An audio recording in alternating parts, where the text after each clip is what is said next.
20절, 17절에서 20절 말씀입니다. 우리 다 같이 한 목소리로 읽어보도록 하겠습니다. 시작.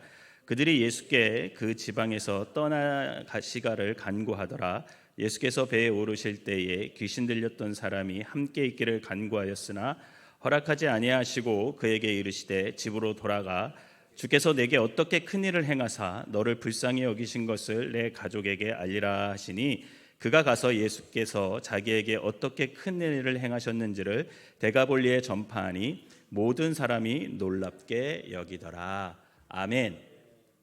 우리 옆 사람하고 인사합시다. 참 잘 오셨습니다. 시작. 제가 좀 변하지 않았나요? 그죠? 캄보디아에서 머리 잘라가지고 5주 동안 생활하다가 되게 촌스러웠는데 이제 돌아가야 되니까 세련되게 돌아가야 되잖아요. 한국에서 온 티를 내야 되잖아요, 가면. 그래서 오늘 머리 자르고 왔습니다. 근데 또 적응할 만하면 또 이제 가게 돼서 그래야 또 이제 또 가서 사역을 또 열심히 할 수 있을 것 같습니다. 오늘 본문은 이제 마가복음은 1장부터 쭉 4장까지 읽어 내려오다가 이제 5장이 시작되는 부분인데 예수님과 제자들이 오늘 본문에 보면 풍랑을 헤치고 드디어 이제 바다 건너편에 거라사인의 지방이라는 곳으로 가셔요. 예수님은 4장에서 그냥 제자들을 보고 야 우리 바다 건너편으로 가자 이렇게 한 게 아니었어요. 분명한 목적이 있었습니다. 분명한 목적. 여러분 그 목적이 뭘까요? 다 아시면서 대답 안 하시는 거죠? 네. 바로 이 거라사 지방에서 귀신 들려 고통받고 있는 이 한 사람을 만나러 온 거예요. 이 한 사람을 찾아왔다는 게 굉장히 중요해요. 여러분 거라사 지방은 마태복음 8장에 보면 가다라 지방이라고 이렇게 기록을 해놨고요. 누가는 8장에 또 누가복음 8장에도 거라사인의 땅이라고 이렇게 기록을 해놨어요. 이 지역은 갈릴리와 요단강 동편에 있는 헬라 지역 데카폴리스 안에 있는 이방인들이 사는 지역입니다. 여러분 이들이 이방인이라고 추측할 수 있는 근거가 뭐예요? 그들이 뭘 길렀대요? 맞아요. 돼지를 길렀어요. 돼지. 유대인들은요 돼지를 부정하다고 여겼거든요. 부정하다고 여겨서 돼지를 사역했다라는 것을 보면 이 사람들이 이방 사람이었구나라는 것을 우리가 추측할 수가 있는 거죠. 즉 주님은 유대인이 사는 지역에서만 복음을 전한 것이 아니라 이방인이 사는 곳이라도 구원받을 영혼이 있다면 기꺼이 거기 찾아가셨다라는 것을 알 수가 있는 겁니다. 그러면 이 더러운 귀신 들린 사람이 예수님을 만나요. 예수님을 만났는데 그 더러운 귀신 들린 사람이 머물렀던 곳이 어딜까요? 2절을 같이 읽어보도록 하겠습니다. 2절. 제가 여러분들 좋으실까 봐 성경 본문을 엄청 많이 읽을 거예요. 오늘 같이 2절 같이 읽어볼까요? 시작.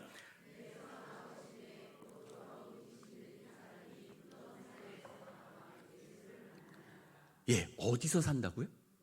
무덤 사이에서 산대. 그럼 무덤 사이에서 산다는 게 어떤 의미입니까?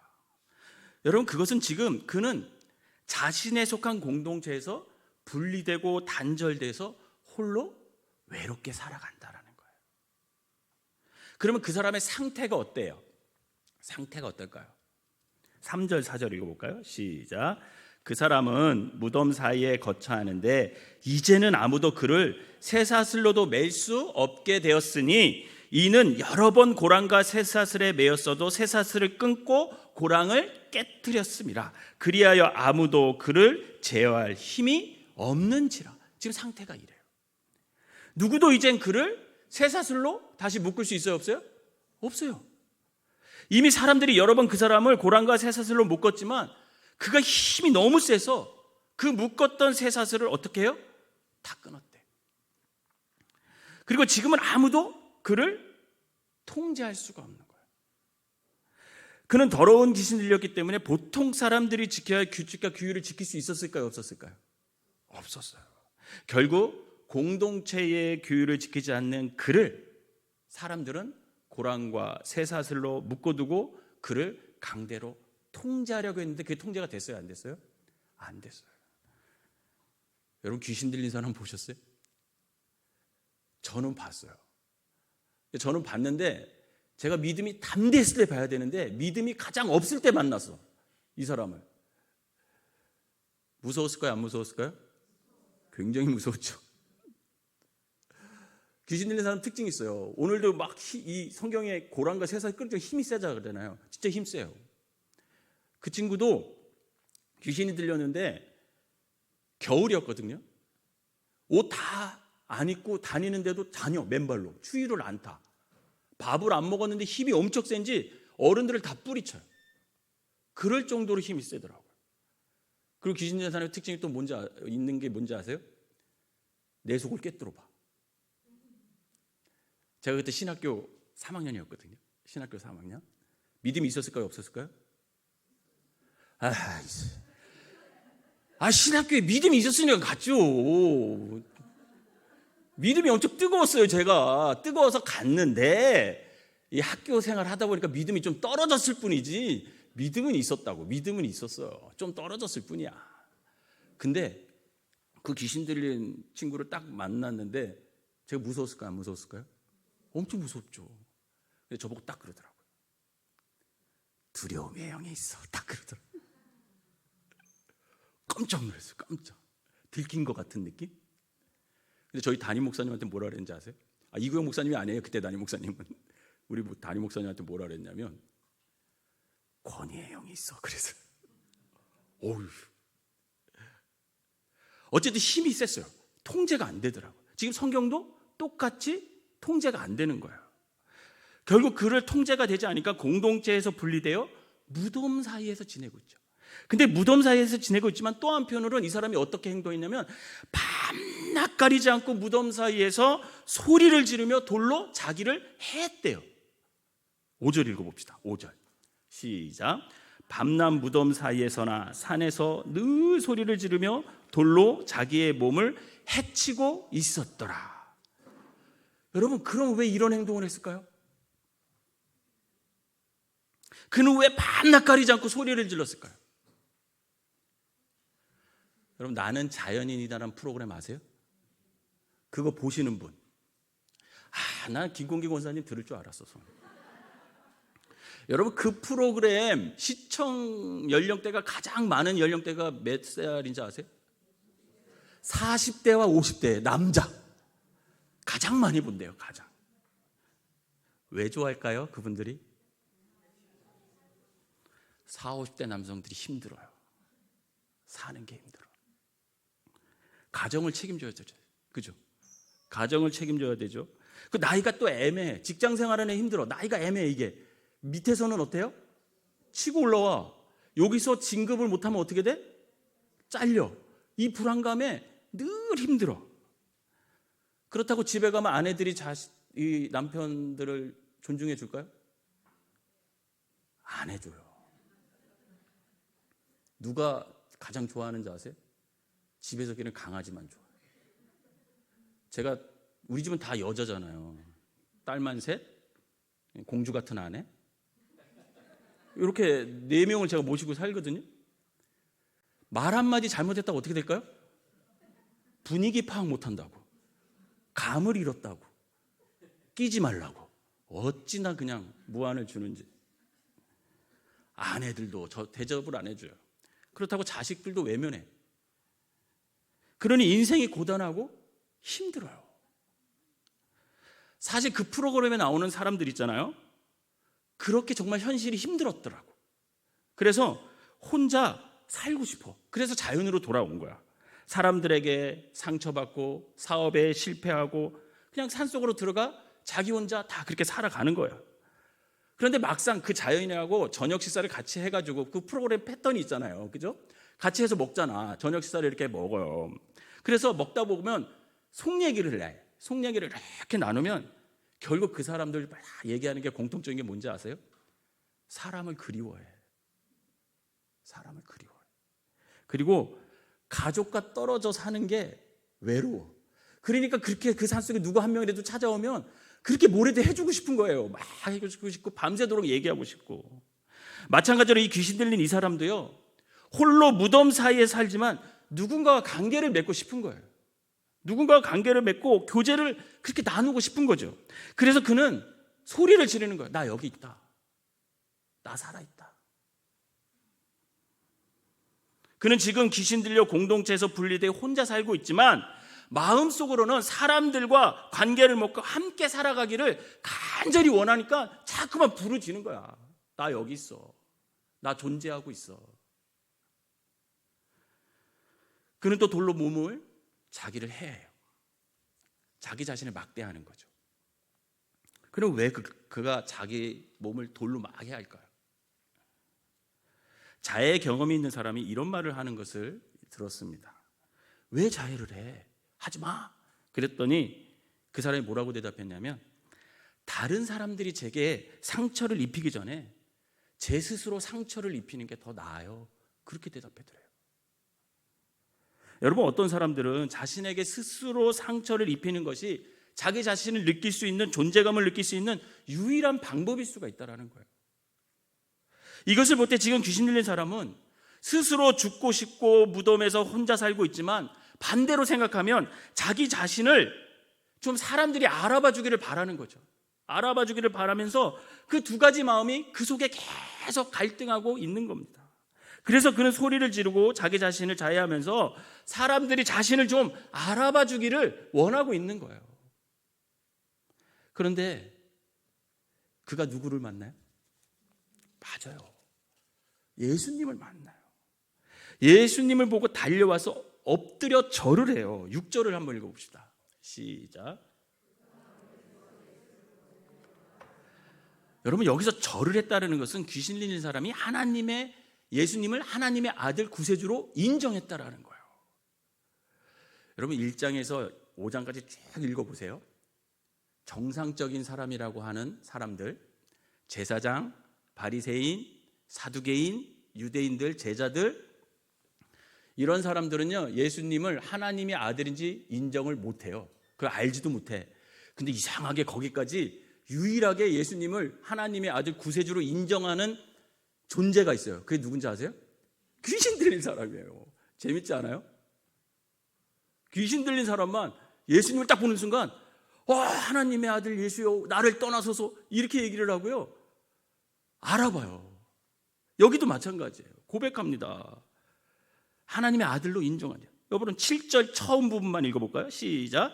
큰 소리로 부르짖어 이르되 지극히 높으신 하나님의 아들 예수요. 지금 그는 마음으로 예수님을 하나님의 아들로 인정하고 고백합니다. 그리고 엎드리는 것을 보면 행동으로도 예수님을 하나님의 아들로 인정하는 거죠. 그런데 다른 한편으로는요, 예수님을 거부해요. 7절 후반부 나와, 시작. 나와 당신이 무슨 상관이 있나이까? 원하건대 하나님 앞에 맹세하고 나를 괴롭히지 마옵소서 하니, 이렇게 얘기해요. 즉 지금 그는 한쪽 마음으로는 예수님을 하나님의 아들 예수 구세주로 인정하면서 다른 한쪽 마음으로는 나를 좀 가만히 두세요, 나를 그냥 두세요 라고 말하고 있는 겁니다. 지금 이 사람은 한쪽으로는 이 귀신 들린 현실에서 벗어나서 다른 사람들처럼 정상적으로 살고 싶은 마음이 있는 거예요. 그러나 또 다른 한편으로는 여전히 귀신에 억눌려 지금 상태로 가만히 좀 나를 좀 두세요 라고 말하고 있는 거죠. 지금 그는 예수님을 만나는 내적으로 치열한 영적 전쟁을 하고 있는 거예요. 여러분들도 이런 때 있지 않아요? 어떤 중요한 선택을 놓을 때 결정을 해야 되는데 처음에 마음은 주님께서 이렇게 성령으로 감동이 됐어. 근데 시간이 조금 지날수록 내 욕심이 들어가잖아요. 그죠? 내 욕심이 자꾸 이렇게 들어간다고요. 그럼 막 갈등하죠. 우리 내면의 자아도 그래요. 이 영상이 녹음이 되면 우리 둘째 누나가 볼 텐데 그래도 얘기를 좀 해야 될 것 같아요. 저희 둘째 누나가 권사님이세요. 믿음이 좋아요. 믿음이 없는 사람이 아니에요. 저기 춘천에서 큰 교회에 이렇게 속장도 하고 보도하고 다 열심히 해요. 근데 지금은 안 그래요. 옛날에 절기 때만 되잖아요. 그럼 저한테 전화가 와. 왜 할까요? 1년 전에 절기 헌금을 얼마큼 하기로 마음을 먹었어 이미. 근데 시간이 쫙 지나갔어요. 하나님한테 이제 기도했겠죠. 얼마 하겠다고. 근데 이렇게 쫙 시간이 지나면서 애들 학비도 내야 되고 양가 부모님이 그때 다 살아계셨으니까 뭐 이게 해야 되고 막 그러니까 경제적으로 어떻게 될까요? 좀 쪼들리겠죠. 그래서 추수감사절이 막 다가오니까 처음에 마음 먹었던 마음이 흔들려 안 흔들려? 흔들려요. 그러면 누구한테 전화해요? 저한테 전화하는 거야. 왜? 허락이라도 받아야 양심에 찔리지 않으니까. 저한테 얘기를 해요. 이 목사, 어떤 일이냐고. 절기헌금을 얼마로 해야 돼? 왜 나한테 물어봐? 이미 자기가 결정해놓고. 그럼 제가 뭐라 그럴까요? 누나가 처음 마음먹은 대로 해요. 그러면 그렇지 하고 끊어. 그렇게라도 마음을 좀 자기 마음을 잡으려고 하는 거죠. 여러분, 우리도 삶을 살다 보면 이 두 가지 마음이 계속 치열하게 부딪히잖아요. 영적 전쟁이라고 합니다, 우리가. 그런데 감사한 것은 이런 상황일 때 주님이 다가와 주신다라는 거예요. 그리고 말씀하세요. 8절 읽어봅시다. 8절 시작. 이는 예수께서 이미 그에게 이르시기를 더러운 귀신아 그 사람에게서 나오라 하셨습니다. 이렇게 내적 충동이 일어나 괴로워하는 그에게 주님은 찾아가셔서 더러운 귀신에게 명하여 그에게 나와라 이렇게 말씀하셔요. 얼마나 감사한 일이에요. 못 본 척하지 않으신다라는 거예요. 주님이 우리의 문제에 적극적으로 직접 개입해 주시는 분이 주님인 줄 믿으시길 바랍니다. 그리고 그의 귀신에게 이름을 물어보세요. 9절 처음 부분 한번 읽어봅시다. 시작. 내 이름이 무엇이냐? 그랬더니 그 귀신이 자신의 정체를 말해요. 뭐라고 대답합니까? 이르되 내 이름은 군대니 우리가 많음이니이다 하고 이렇게 얘기해요. 그 마귀의 정체가 뭐예요? 군대. 여러분 사실 더 정확한 표현은요, 내 이름은 군단입니다. 이게 정확히 번역한 거예요. 여러분 군단은요 4개의 사단이 모여 군단이 된대요. 제가 방위를 나와서 잘 몰라서 찾아봤어. 4개의 사단이 모여서 한 군단을 이룬대요. 여러분 한 개의 사단이 몇 명인지 아세요? 1,500명 된대요. 1,500명. 그렇죠? 그럼 4개의 사단이 한 군단이면 한 군단은 몇 명 정도가 되는 거예요? 6,000명 정도. 6,000명 되는 귀신이 거기에 들어있는 거야. 지금 군단이라고 표현하는 거 보면 어느 군대를 말할까요? 그 시대의 시대적 배경을 따져보면 그렇죠. 로마 군단을 말하는 거죠. 로마 군단. 한번 생각해 보세요. 그때 당시 로마 군대가 많은 나라를 정복했잖아요. 그죠? 많은 나라를 정복했어요. 얼마나 많은 나라를 정복하면서 무고한 사람들을 죽였겠습니까? 그리고 가정을 파괴하고 공동체를 얼마나 많이 파괴했겠어요. 이 로마 군대에게 정복당한 많은 나라의 사람들이 정말 엄청난 상처와 또 고통을 당했을 거잖아요. 마찬가지로 지금 이 귀신 들린 사람이 자기를 정복하고 있는 이 귀신의 이름을 군단이라고 표현한 것은 뭐냐면 이 귀신 들린 사람이 수많은 사람에게 짓밟혔다는 거예요. 그냥 귀신 들린 게 아니야. 수많은 사람들에게 짓밟히고 고통을 받고 상처를 받아서 결국 귀신 들릴 수밖에 없었다라는 것을 말해주고 있는 거예요. 그런데 이 귀신이 예수님께 뭐라고 말하는지 아세요? 10절 읽어보세요. 시작. 자기를 그 지방에서 내보내지 마시기를 간구하더니. 군단 귀신들이 자신을 거라사인의 이 지방에서 내보내달라지 말래. 그런데 그때 마침 그곳에 그 지방에 키우는 뭐가 있었어요? 돼지가 있었어요. 돼지떼가. 산 곁에서 먹고 있었어요. 11절 읽어봅시다. 시작. 마침 거기 돼지떼의 큰 떼가 산 곁에서 먹고 있는지라. 그랬더니 군단 귀신들이 예수께 그 돼지떼에다가 자기들을 집어넣어달라고 얘기를 해요. 12절 시작. 이에 간구하여 이르되 우리를 돼지에게로 보내어 들어가게 하소서 하니. 그랬더니 예수님께서 어떻게 하십니까? 13절 시작. 돼지에게로 들어가매 거의 2,000마리 되는 떼가 바다를 향하여 비탈로 내려달아 바다에서 몰살하거늘. 이렇게 즉 예수님께서 군단 귀신들의 간청을 들어주셨고 2,000마리나 되는 돼지떼의 귀신들이 들어갔어요. 그죠? 그리고 그 2,000마리나 되는 돼지들이 바다로 향하여 비탈로 내려가서 다 빠져서 몰살당했대요. 그랬더니 돼지를 치는 자들이 도망갔어요. 그리고 자신들이 목격한 그 모든 사건들을 마을 사람들에게 다 가서 전해요. 그리고 마을 사람들이 어떻게 된 일인지 현장 검증을 하러 막 달려와요. 14절 시작.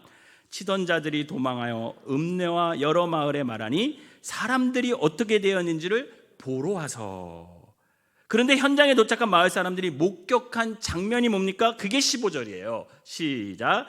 예수께서 이르러 그 귀신 들렸던 자, 곧 군대 귀신 집혔던 자가 옷을 입고 정신이 온전하여 앉은 것을 보고 두려워하더라. 이렇게 기록되어 있어요. 군단 귀신 들린 자가 예수님과 함께 옷을 입고 아주 정신이 온전하여 앉아있는 것을 보고 마을 사람들이 놀랬대요. 그랬더니 이 귀신에서 해방되어 온전한 자아를 찾은 그 사람이 뭐라고 얘기해요? 간증을 하는 거예요. 나에게 이런 놀라운 일이 일어났다. 귀신이 나갔다 하면서 자기에게 벌어진 그 사건들을 마을 사람들에게 그대로 얘기합니다. 그리고 돼지를 치던 자들도 자기가 목격한 거를 옆에서 맞아, 이 사람이 말하는 게 틀림없어, 내가 그걸 다 봤어 라고 하면서 막 얘기를 해요. 16절 시작. 이에 귀신 들렸던 자가 당한 것과 돼지의 일을 본 자들이 그들에게 알림해. 이 설명을 다 들은 마을 사람들이 어떤 반응을 합니까? 17절이에요. 시작. 그들이 예수께 그 지방에서 떠나시기를 간구하더라. 그래요. 마을 사람들이 예수님을 자신들의 마을에서 떠나가기를 간구했대요. 그러면 왜 마을 사람들은 예수님께 자신들의 마을을 떠나가 주세요 라고 여러분 부탁했을까요? 이유는 간단해요. 그들은 지금 자신들의 재산과 관습을 무너뜨리고 있는 구원자는 필요해요? 필요 없어요? 필요가 없는 거예요. 그들의 입장에서는. 그들은 지금 구원받는 것보다 자신들의 재산이 더 소중한 사람들이라는 거예요. 이렇게 자신들의 재산이 더 소중하기 때문에 하나님의 아들 구세주 예수님은 필요해요? 필요하지 않아요? 필요하지 않는 거죠.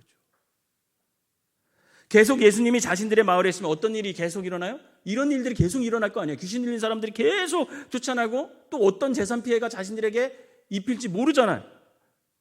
그렇게 되면 자신들의 재산은 점점 줄어들 것이고 자신들의 공동체를 유지하고 지키고 있던 그 관습은 다 파괴될 것 같으니까 예수님을 지금 거부하고 있는 거죠. 여러분, 참 안타까운 현실입니다. 여러분, 지금도 돈 벌려고 재산 모으려고 예수님을 거부하는 사람들이 얼마나 많은지 몰라요. 똑같은 거죠. 제 친구들이 서울에서 그 화천 시골에서 있다가 서울에서 와가지고 성공한 애들이 많지 않아요. 한 6명 돼요. 많지 않으니까 셀 수가 있어, 우리 보통과 중에서. 그 친구들을 만나요. 제가 꼭 오면 만나가지고 이렇게 저런 얘기하면, 야, 이제 너네도 나이가 들었네, 50이 넘었는데 교회 가야지, 예수 믿어야지. 그럼 뭐라 그럴까요? 아직 때가 아니야. 인생을 더 즐겨야 돼. 인생은 50부터야. 때가 아니래. 때를 정하는 분은 누구예요? 하나님이야. 근데 지들이 정해. 어떻게 될 줄 알고. 여러분, 똑같아요. 결국 예수님은 다시 배를 타시고 그 마을을 떠나오셨던 곳으로 다시 돌아가요. 그랬더니 귀신의 노임을 받은 사람이 예수님을 따라가려고 합니다. 18절 읽어볼까요? 시작. 예수께서 배에 오르실 때에 귀신 들렸던 사람이 함께 있기를 간구하였으나, 그랬더니 예수님께서 이렇게 말씀하세요. 19절 시작.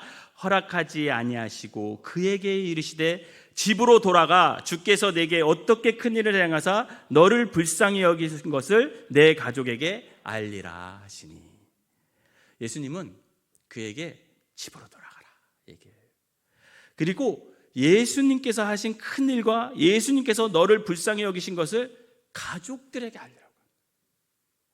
여러분, 이렇게 성경을 읽다 보면요, 어느 귀신 들린 사람을 고쳐주고 어떤 병이 났잖아요. 그럼 예수님 뭐라고 말씀하셨는지 아세요? 대부분 내 믿음이 너를 구원했다 이렇게 말해요.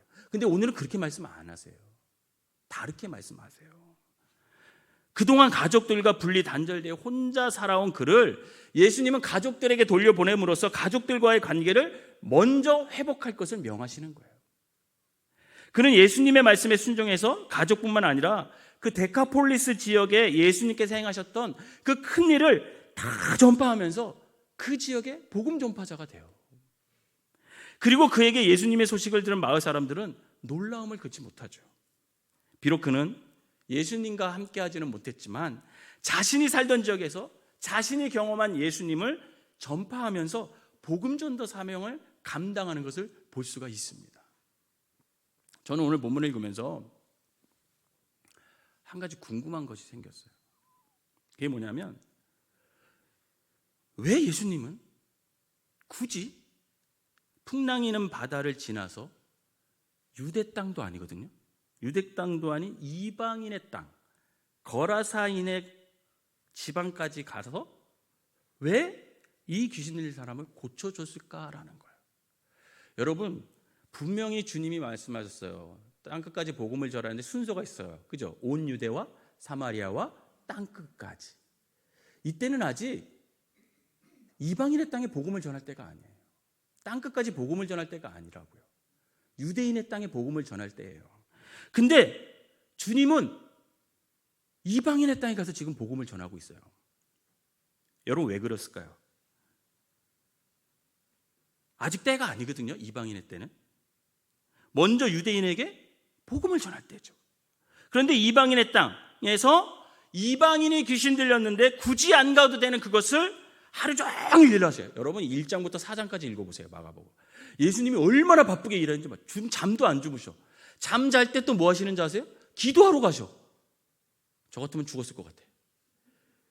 근데 예수님은 그렇게 열심히 사역을 하세요. 부끄러울 정도로. 근데 거기서 멈추지 않고 그 밤에 풍랑을 뜯고요, 폭풍을 가로질러서 그 죽을 고비를 넘기면서 갈릴리 호수를 지나서 왜 거기까지 가셔서 그 귀신 들린 사람을 고쳐주셨을까라는 거죠. 왜 그랬을까요? 이유는 하나예요.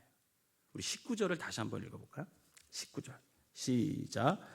허락하지 아니하시고 그에게 이르시되 집으로 돌아가 주께서 내게 어떻게 큰 일을 행하사 너를 불쌍히 여기신 것을 내 가족들에게 알리라. 즉 예수님께서 너를 불쌍히 여기신 거예요. 그 사람을 불쌍히 여기신 거예요. 예수님은 그 군당 귀신 들린 이방인이 무덤 사이에서 홀로 지내면서 자신의 몸을 자해하고 살아가는 삶이 너무 불쌍했던 거예요. 여러분 한번 생각해 보세요. 그는 귀신 들려서 가족과 그의 공동체에서 쫓겨났어요. 그래서 어디서 살아요? 무덤 사이에서. 여러분 무덤이 어떤 곳이에요? 희망이 없는 곳이에요. 죽음만이 가득한 곳이에요. 그리고 쇠고랑과 쇠사슬에 묶여 그렇게 살던 인생이에요. 이 사람은. 여러분 무덤에서 살 수 있으세요? 캄보디아 와서 살으라 그래도 못 살으실걸? 묶인 채로 살 수 있으세요? 그는 외로움에 밤새 부르짖고 누군가의 관심을 받으려고 자신의 몸을 학대합니다. 너무 불쌍한 사람 아닌가요? 예수님은 갈릴리 호수 건너편에 멀리 계셨지만 그 귀신 들린 사람의 울부짖음과 고통을 다 알고 계셨어요. 예수님께서 바다 건너편에 보니까 그 귀신 들린 사람이 너무 불쌍한 거예요. 그래서 그 밤에 쉬지 않고 풍랑을 헤치고 목숨이 위험해도 불구하고 바람과 폭풍을 뚫고 그를 찾아와서 귀신을 내쫓아 주시는 거죠. 주님께서 여러분들의 모든 사정을 아실 줄 믿으시길 바랍니다. 그런데 가까이 살고 있던, 함께 살고 있던 거라사 지역 사람들은 그를 불쌍히 여기지 않았어요. 만약에 그를 불쌍히 여겼다면 돼지 2,000마리가 죽었어도 귀신 들린 사람이 온전해졌다면 어떻게 해야 돼요? 함께 기뻐해야죠. 함께 잔치를 해야죠. 그런데 그는 기뻐하지 않았습니다. 오히려 자신들의 재산이 더 소중히 여겨 또 그런 일이 일어나면 더 많은 재산을 잃어버릴까 봐 예수님을 자신들의 마을에서 떠나달라고 요구해요. 그 마을 사람들은 한 영혼에 대한 불쌍히 여기는 마음이었기 때문에 귀신에서 해방되어 하나님의 형상을 회복하고 그와 함께 기뻐하는 것이 아니라 자신들의 재산이 피해본 것을 더 크게 받아들여서 예수님을 배척하고 있는 거죠. 그들은 한 영혼의 구원보다 2,000마리의 돼지가 더 소중했던 사람들이에요. 그렇다면 한 영혼이 천하보다도 귀하다고 말씀하신 주님의 말씀이 이 마을에서는 이룰 수 있을까요? 없을까요? 이룰 수 없죠. 사랑하는 여러분, 이 시대에 우리 그리스도인들이 가장 회복해야 될 마음이 뭘까요? 여러 가지가 있겠지만 저는 불쌍히 여길 만한 자를 불쌍히 여기는 마음이라고 생각합니다. 만약 그리스도인들이 불쌍히 여길 만한 상황과 불쌍히 여길 만한 사람 앞에서 불쌍히 여기지 않고 손해를 계산하고 이익을 계산한다면 여러분, 우린 그리스도인이 아니죠. 우리 그리스도인들은 마땅히 불쌍히 여길 만한 자를 불쌍히 여겨 그들을 도울 수 있는 사마리아인의 마음이 있어야 된다는 겁니다. 그 사마리아 마음이 없다면 아무리 제사장 일을 감당한다 해도 레위인들과 같이 성전에서 일하는 사람일지라도 우리는 그 누구의 이웃도 될 수가 없는 거예요. 그래서 우리에게 불쌍히 여기는 마음이 있어야 돼요. 저와 여러분들에게 불쌍히 여기는 마음이 있어지기를 주님의 이름으로 축원합니다. 여러분, 이 마음이 없다면 우리는 차가운 그리스도인, 생명력이 없는 그리스도인, 사랑이 없는 그리스도인밖에 될 수가 없는 거예요. 그렇게 된다면 과연 누가 저와 여러분들을 참된 그리스도인, 예수님을 따르는 사람이라 이렇게 말해 줄 수 있겠냐라는 거죠. 여러분, 선교는 어렵지 않아요. 제가 참 감사한 건 뭐냐면 선교사로 파송받고 선교지에 있다는 이유 하나만으로 우리 교회 성도님들 뿐만 아니라 많은 분들이 저를 굉장히 잘 섬겨주세요. 너무 감사하죠. 어떨 때는 내가 이런 섬김을 받아도 되나? 그럴 자격이 있나? 이런 생각도 들 정도로 여러분들이 저를 잘 섬겨주세요. 그런데 여러분, 그러면서 저를 막 이렇게 치근하게 여겨줘요. 근데 안 그래요. 저 참 행복하게 잘 살아요, 캄보디아에서.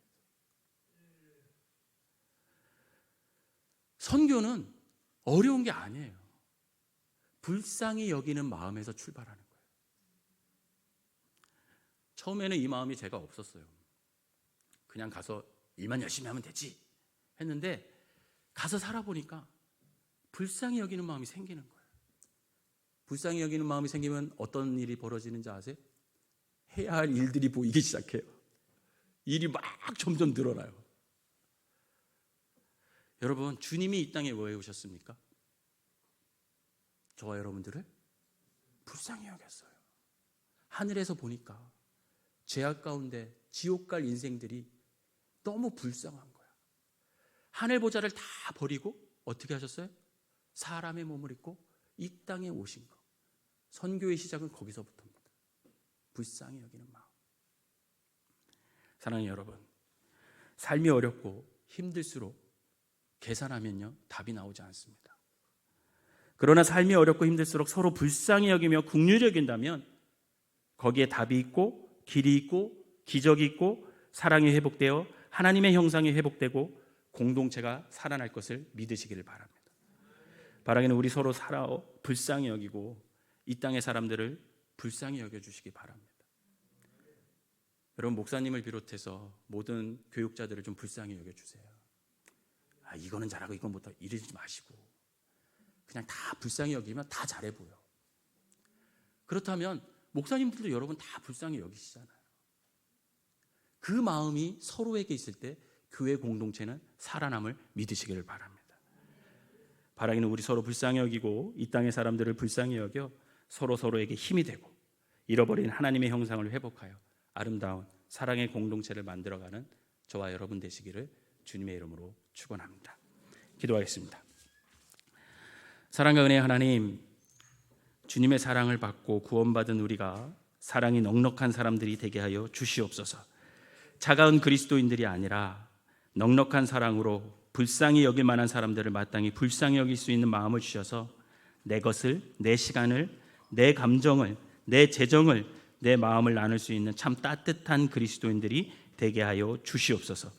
그동안 마땅히 불쌍히 여겨야 할 사람들을 불쌍히 여기지 못하고 외면한 우리를 용서하여 주시고, 앞으로 이 땅 살아가는 동안 국률한 마음으로 사랑이 필요한 사람들을, 상처받은 영혼들을, 밥이 필요한 사람들을 불쌍히 여기는 마음을 주셔서 그들에게 넉넉한 사랑을 나누며 그들이 잃어버린 하나님의 형상을 회복할 수 있도록 손을 내밀어 줄 수 있는 참 따뜻한 생명나무교회 교인들이 모두 되게 하여 주시옵소서. 예수님의 이름으로 기도하옵나이다. 아멘.